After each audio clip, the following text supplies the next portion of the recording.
Welcome to The Growth Equation. This isn't your typical business podcast. We're keeping it real about the challenges of scaling up. Period. I'm Tristan Wright and I've been there. I've built and scaled my own business. I've sold it. I've learned a ton along the way. Now I'm bringing you the no BS stories of founders who are in the trenches right now, navigating that messy middle. We're talking advertising, marketing, design, creative, branding, the whole 9 yards.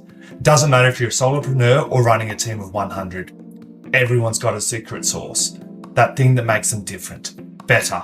We're going to uncover it. So grab a coffee and let's get real.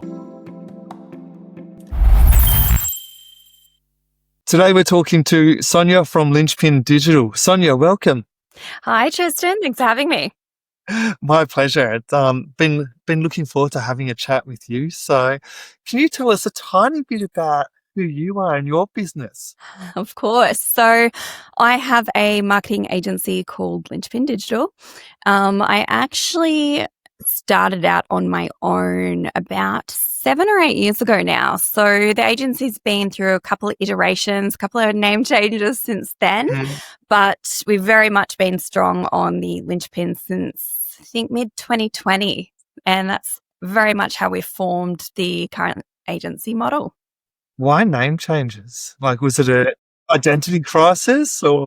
You know what? A little bit. So when I first started out, I was calling myself Kiss Marketing. I was very much freelancing, just doing workshops and things like that. And it was just me. And I found as my skill set grew and my client base grew, the name Kiss Marketing didn't seem to fit the direction we were taking the business. So I read the book Linchpin by, I've just had a blank, Seth Godin. And I thought, you know what? I love that as a concept. I wonder if there's an agency out there with that name. And I didn't find any. I went and registered it and started the process on the brand change. Yeah, nice. So you went from keep it simple to Linchpin. So why is it not simple now? Look, it definitely is simple still. I think all good marketing has to be simple. I think, honestly, it was the branding and the name was very much geared towards a female-only audience, and we don't sort of segment that kind of market anymore. That said, I think my idea of where I was going to take the business initially was very much as a consultant, doing online courses, very much just me, whereas now it's an agency and a team, and it just seemed to fit a lot better. Yeah, nice. So what does it look like today? There's you and there's, I think, about 5 others?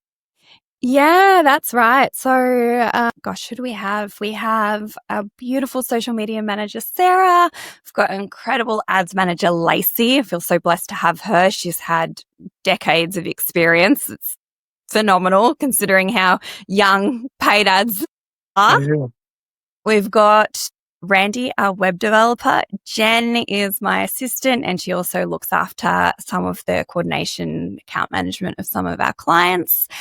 And then we have a number of contractors that work with us as well. We've got a graphic designer, Jill, and some contractors that we've built really strong relationships with over the years that we use on special projects or when we've got that overflow work. Yeah. Now you're regional as well, aren't you? Well, I was, I guess, technically up until about 6 months ago. So I relocated to Brisbane from Albury-Wodonga at the end of last year. Technically, Linchpin is based and head office is in Albury, but we're actually in a situation at the moment where all of the team are working remotely. So Randy is based down in Melbourne. Lacey is from Canada originally, and as of, I think, yesterday, she's just moved back to Canada, so she's still going to be working with us, which is wonderful. Sarah's Albury-based. I'm up here in Brisbane. So a lot of our clients are also regional businesses. I think we've got a great understanding of what regional businesses need versus the city markets. But that said, we do work with clients all over Australia. How have you managed? That would have been, I guess, a tiny bit difficult moving up to Brisbane, knowing that your business, you've been in Albury-Wodonga for years, and then making the call to move up to Brisbane and keep the business running. So how did that process go? Do you know what? It actually wasn't difficult at all. When I actually started my business, one of the previous jobs I'd had was part of a very small team that also worked completely remotely. And this is before COVID hit, probably 6 years before COVID hit. And no one had even heard of Zoom. But I had come from this business where they had all of the virtual tools, tech stack all set up. So for me, I had purposely built my business in a way where there didn't necessarily need to be that face-to-face meetings with clients and also team members. We've been through sort of several iterations of that where we've all gone from being completely remote to everyone being in Albury, well, for the most part, to now back to everyone being remote again. A lot of our clients we've never met in person. And even if the clients are based in the same town as their account manager or myself, often we'll have Zoom meetings instead. It makes things a lot more efficient. I think there is something to be said for getting in front of clients and having that one-on-one time in person, but majority of our monthly meetings are all done over Zoom. Yeah, cool. Now I want to go back all the way to prior to setting up your business. What were you doing before then and what got you into running your own business? So I was working as the marketing and events manager for Alzheimer's Australia, the Victorian area. I had a rough couple of years. My mum was actually diagnosed with early onset Alzheimer's when I was 19. And I saw when I finished uni, a marketing job pop up probably about a year after I was out of uni and had a few other jobs as well. And I decided this is something I'm really passionate about. I'm going to get this job. And gosh, this was again, probably like 12 years ago, 11 years ago. I actually went and built a website and a portfolio and mock campaigns for Alzheimer's Australia, recorded a video for my cover letter. I was determined to get this job. And when I got in there, I realized pretty quickly it wasn't for me. I believe so much in the work they're doing. They've actually since rebranded to Dementia Australia, but I would have meetings like 6 hours of the day. There would be working committees and panels and boards, and I would just literally be stuck in meetings. And I just felt like there was a lot of, and I think this is with all like government organizations, charities, not-for-profits, there's a lot of red tape and it's there for a reason. But I am someone that's just like, go, go, go, wants to get my hands on it. And it wasn't that kind of environment that I could move at pace just because of all of the layers. In this time, I actually had a family friend approach me and say, hey, I am about to go out on my own as a buyer's agent. Will you build us a website? And I said, sure. I had no idea how to build a website. Like, I don't even think when I was at uni, there was a digital marketing subject at that stage. So certainly hadn't sort of like had any hands-on experience with that. I thought, you weren't at uni that long ago. You're only at uni 15 years ago. I know, but no digital marketing subjects. That's crazy. It's insane, isn't it? Just Yeah. wild. But yeah, they told me to invoice them. So I had to work out really quickly how to set up an ABN. And I thought, oh my God, what do I charge them? And I ended up charging them $1,000. And at the time I was like, how much money? Oh my goodness. And then they came back right away, said, yep, let's do it. And so I worked it out on the fly, built them a website, started honing my skills on the side, and they started referring me to people. So it kind of got to the point that I would get up at 4:00 in the morning.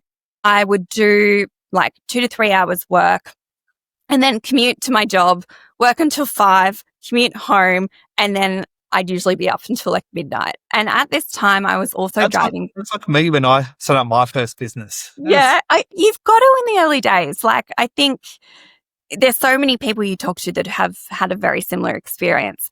The reality is you can't do it forever though. You're definitely running on that kind of short-term adrenaline and trying to figure everything out. And so things do take a lot longer and you are making a lot more mistakes. But it did get to the point that my dad actually took me aside and he's like, this is not sustainable. Like, what are you doing? This is not sustainable. By that stage, it had gotten to the point that the recurring retainers I had for my business matched my salary. And Dad's like, quit, go in on this. Don't just dip your toe in the water. The worst thing that can happen is that you have to go and get another office job. So yeah, that's how it started. And here you are today, however many years later, you've now gone through the iterations of different names and identities and got Linchpin, and you've been able to run it from Albury, in office, remote. Now you're up in Brisbane. Yeah, love the flexibility. It's always been something that's really important to me because when I was traveling between Albury and Melbourne, I needed that flexibility with my mum at the time. And it's just kind of stuck and remained a value of the agency.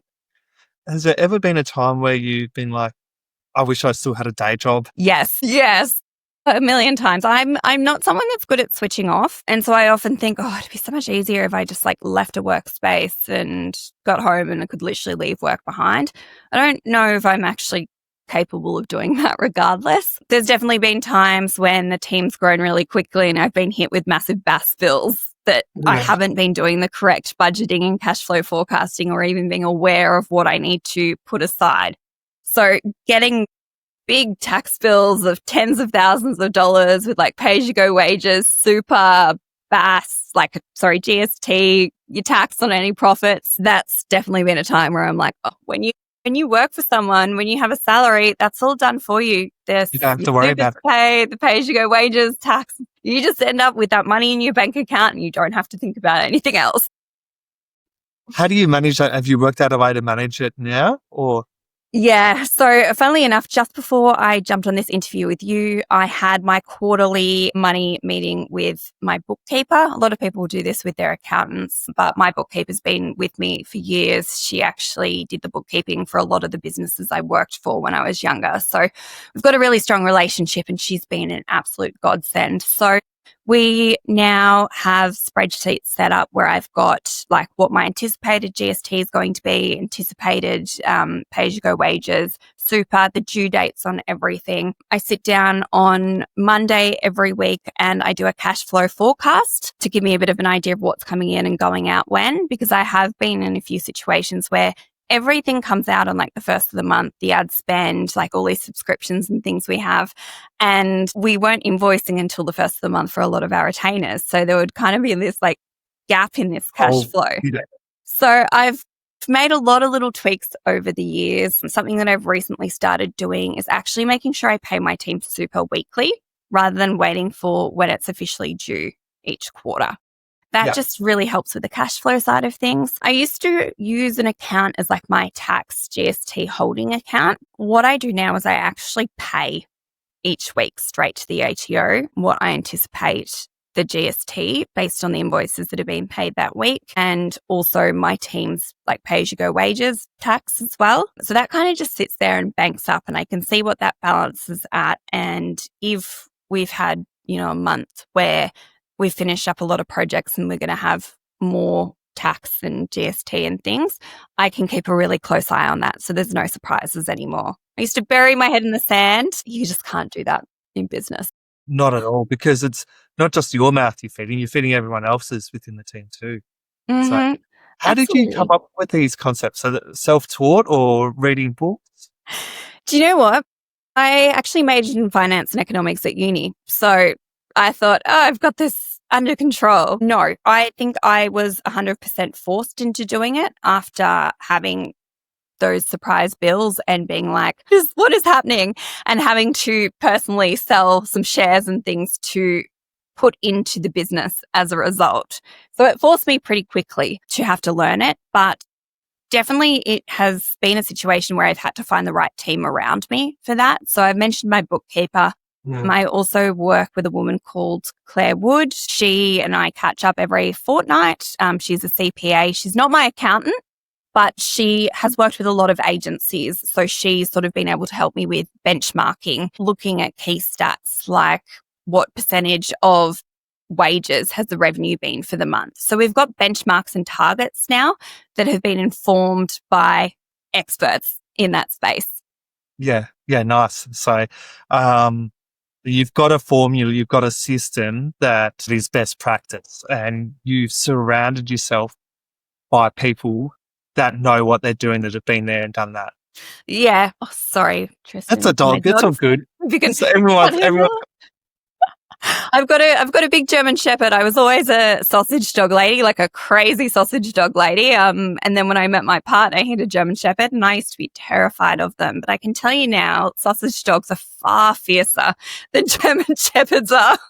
Really? He's just a big baby. He sounds all tough and Yeah. just a big baby. Yeah.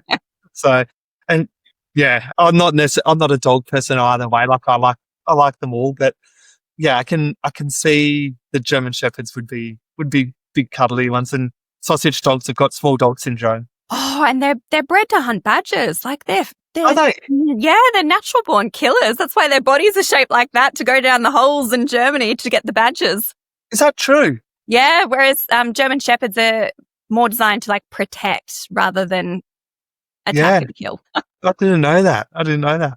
Okay, so I guess one of your learnings has been you need to surround yourself with people that know what they're talking about. So you made a couple of mistakes early on around money management. So now you've got support in structuring and managing your money to make sure you're on track. Yeah, it's definitely a thing where you don't know what you don't know, though. Like, I've only had these in place since, I would say, 6 months ago, and I've been running the agency for years. So I don't think I was even aware of what I needed to be doing, or the questions I needed to be asking, or who I needed to help me, until I got to the point where I was like, this cannot keep happening. Like, I need to have a better system around this. Whereas I definitely buried my head in the sand before, or I'd push it to the side and be like, I'm so focused on client work and team and all this stuff, like that can wait. Now it's just built into like my weekly routines. We've got meetings booked in well in advance, so it forces me to sit down and do it. Yeah, you have to. So that's on the finance side. But what about on the, let's say, the growth or the marketing or actual business management side? So because you never worked with anyone, like you were never a leader before in any of your other roles. So how have you? No, and I'd never worked with an agency either. Yeah. I think on one hand, it's been a really good thing because I'm not stuck in the agency mold with how they do things. I've tested everything myself to work out what's going to work best for me. The people management side of things, I don't think I was mentally prepared or had any idea what I was in for when our team did grow to a large size. I was finding myself trying to juggle being across what was happening with all of our clients, but also juggle team. I think there were a few things that I did well that I'd picked up on from that job that I mentioned previously, where all the team was remote. Like we had certain things that we would do in check-in points and professional development plans and things like that. But what I don't think I was prepared for was the fact that no matter how many systems you have, no matter how many standard operating procedures, how many times you kind of coach someone through something, sometimes people just aren't a right fit for your business. And I used to scurry around like crazy trying to fix me and trying to fix everything with the communication and, as I said, project management tools and all of that. And I would just find it was sucking all of my time following up, feeling like I was nagging. Hey, can you please document this? Hey, have you sent your report to your client? Hey, have you done that? Sometimes people just aren't a fit. And I feel so fortunate at the moment that after however many years, I finally have a team that are absolute self-starters. Like I'm not having to go through our project management tool every day and check that they've documented things, check that they've sent things to clients when they said they will. Their communication is fantastic. They take ownership of what they're doing. And every morning we've got what I call the daily huddle. So we sit down 15 minutes every morning and on Mondays, we go through and we map out our 5 big pieces of pie. What are the big needle moving things we're each working on? And then each day you've got 3 top priorities. So on a Tuesday, Wednesday, Thursday morning, we'll then go in and go, is it done or not? And then if it's not, we don't want a story about it. It's not. So this isn't about getting bogged down and spending hours with check-ins and things. It's just a touch point. It holds them accountable, it holds me accountable. And it's a record as well on, okay, I said I was going to do this week and I actually didn't get to it. Why is that? Am I procrastinating? Am I putting it off? Is there a roadblock somewhere I need help with? And then at the end of the week, we'll go back and review the week as a whole. I also do a one-on-one each week with my team where we've got a bit of a template where it says, what have you done really well this week? Where are you getting stuck? Are you worried about any clients, any results? Like, do you need some help with anything?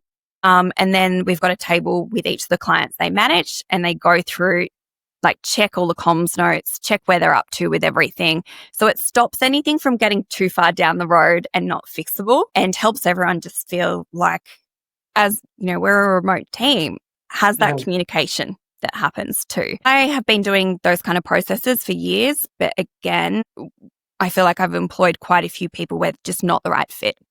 Did those processes come naturally to you, or is that just how you designed it? I had a client actually. She ran a number of beauty salons, and she taught me the concept of the daily huddle. Yeah. So I remember I was really struggling probably 3 years ago as the team got really big, and again, not right fit people. But I was like, what do I do? And she's like, here's what you need to do. Bang, bang, bang. Took me through that process, and we've done it every day ever since. The weekly meetings, I just like to give the team a little bit more one-on-one time, since they can't just come and tap me on the shoulder. And then every quarter we have a professional development planning meeting. So we go through, we review what was said in the previous quarter. They go through, they do self-reflection. I also do my reflection, and then we sit down and we go through it. We look at where there's any mismatches, and we look at, how can I support you? Do we need extra training in something? Where are you wanting to head? Is there anything you're really not enjoying at the moment? So making sure we have those regular conversations. I actually find with my team at the moment, we've got such a good open relationship that I will expect they'll just come to me as soon as something happens, if they're not happy or there's been a bad experience or something like they've stuffed up, rather than waiting for a formal meeting. So now when we do these sessions, it's, I think, more of a reflection piece and a reset of goals than it is to air dirty laundry. Yeah, awesome. A lot of businesses attempt to implement something like this, but then the age, I'd say, there's not enough time. So how do you ensure that these meetings happen? It's non-negotiable. It's in your calendar. Meeting set, literally recurring calendar invites. They can't be forgotten. You make it happen. Yeah. It's just you keep yourself accountable to it. It's in there. It doesn't move. Yeah. And I think, like, a few years back, I remember I used to cancel these morning meetings all the time because I'd jump into my inbox. I'd feel overwhelmed or already have phone calls to return. And I'd just be like, this is not important. I don't have time for this. It is so important. You need to be looking after your team. Your team needs to be looking after your clients. If you don't have that, then you're going to have a really high churn rate. Yeah. Because you're dropping the ball. So, and you're missing things. Absolutely. And these internal processes mean that it won't get too far down the line without it being picked up. Yeah. Because you're communicating all the time. And documentation too. It's literally a checklist. I've got all of our tasks and my team's tasks set up. So I'm actually what's called a follower or watcher on it. So I get notified if it's overdue. I get notified as there's been status updates, and I get notified when they've done it. So I'm guessing, do you use a tool like ClickUp? Or Yeah, it's ClickUp. We used to be Asana, but ClickUp has just been the most incredible thing for us, particularly with the complexity of different retainers versus projects, getting contractors in. Like, we onboard all of our contractors into ClickUp as well, and it's our central hub for everything. We've got documents for each client, which we call our client Bibles, where everything is put in there, the call notes, the action points, any notes on their campaigns. It's all very structured now, where everything goes into ClickUp. Awesome. I want you to talk a bit more about ClickUp, because that's a tool that I use and recommend for businesses as well. Yeah. So I think a lot of people now are jumping on the Notion bandwagon. Not a fan. Like, it just does not have the same functionality. ClickUp is an absolute beast of software. There are that many different features you can use, but I think everyone needs to sit down and actually spend time using them. It will allow us to have a look at team workload, for example. It allows you to set up tasks where that task is not unblocked until a previous action was done, which is just fantastic. And as I was alluding to before, there are sections for notes and documents, not just tasks. It has fantastic features around recurring tasks. as well. So you can say it's a client's monthly report, that can be set in there. If we've got a client that will have multiple reports coming to them, but one account manager, say a web developer, ads person, social media, and then their account manager, it's all set up. So all of those people get task on the same day, it's due on the same day, it's sent through the same spot, and it's all in one place so that account manager can send it off to the client. It's just, I don't know how people run an agency without having a really robust project management tool. Like, how do you do that? Because you can't keep it all in your brain. Like No. or you might be able to, but you're working 60 to 30-hour weeks. Yeah, and I mean, something we've just started doing is we've got like one of those AI meeting note takers now. And sorry, we might stop, Wally. Fair enough. All right. We've got one of those meeting note takers now. So part of that, I've added a little add-on where it will have the action points at the end, and I will literally have my team go in and copy and paste those and pop it into ClickUp. So even if the client needs to get us something, we'll write client and then whatever the item is.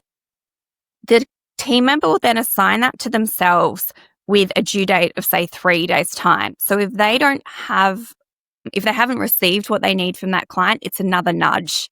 So it's just another layer of ways that the ball cannot be dropped. Yeah, it's like you need to have those processes and those rules in place. So what's the biggest, we'll call it mistake. What do you think the biggest mistake you've made in business has been? Undercharging. Absolutely. Talk to me about hands down. Honestly. Not valuing yourself. But I think as well, not being aware of just how much you actually have to charge to account for, obviously, like all the taxes, super, your subscriptions. I reckon we spend, I know we spend about $4,000 each month on our tech stack and our subscriptions. And I think it's absolutely worthwhile because of the way it speeds up our work, the not dropping of the balls, all of that. But yeah, I've been through a bit of a journey in the last month, probably 2 months, where I've sat down. I've got this spreadsheet that will have a breakdown of all our clients' retainers, ideally how much time we're allocating to them based on our ideal hourly rate. How do you work out your ideal hourly rate out of interest? Had a look at basically what is the average cost for a team member per hour? Like, they're on salaries, but what's the average cost of a team member per hour if you take into account their super as well? And a good rule of thumb is that you don't want your wages to be sitting at more than 30% of the revenue. So I worked it off that. I went, okay, well, this is the average hourly rate. Let's times that by 3.